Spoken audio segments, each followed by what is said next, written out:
नमस्कार दोस्तों, स्वागत है आप सभी का आपके अपने यूट्यूब चैनल फाइनेंस बाबूजी में।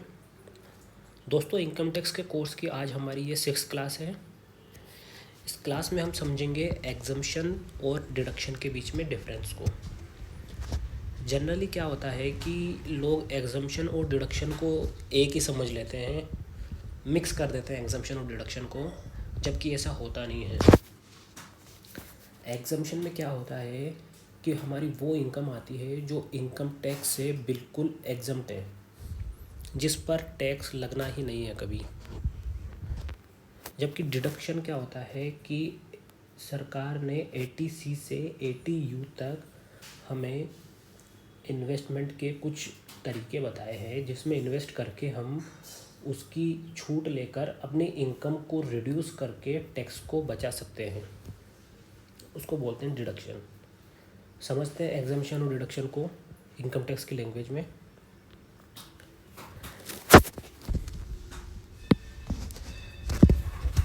Section 10 deals with income exempt from tax. Income is not included for calculation of tax. जैसा कि मैंने अभी आपको बताया, इसमें सेक्शन 10 के तहत वो इनकम आती है जो इनकम पर टैक्स लगने से बिल्कुल एग्जम्प्ट है, मतलब ऐसी इनकम जिस पर टैक्स लगना ही नहीं है। जैसे एग्जाम्पल,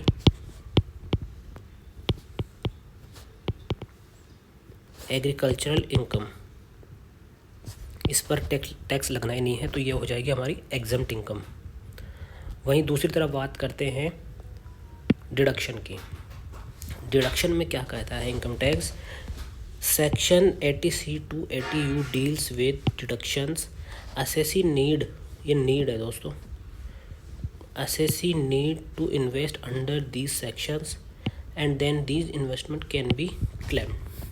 मतलब इसमें इनकम टैक्स डिपार्टमेंट कहता है कि आप 80C से 80U के अंदर इन्वेस्टमेंट के कुछ तरीके बताए हुए हैं।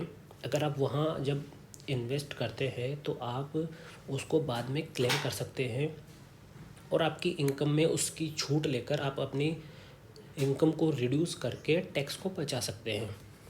शर्त यही है कि आपको 80C से 80U तक कुछ इन्वेस्ट करना होगा। अगर आपने कुछ इन्वेस्ट किया ही नहीं है तो आप डिडक्शन के लिए एलिजिबल नहीं होंगे।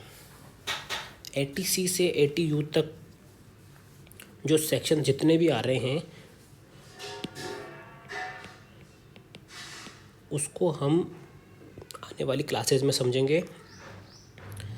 वैसे आपको मोटा मोटा बता देता हूँ, जैसे LIC फिक्स डिपॉजिट 5 ईयर्स वाली, ठीक है, म्यूचुअल फंड टैक्स सेवर, ठीक है, और अपना हो गया अगर आपने कोई होम लोन ले रखा है, होम लोन ले रखा है तो उसका इंटरेस्ट, ठीक है। उसके अलावा अगर ट्यूशन फीस,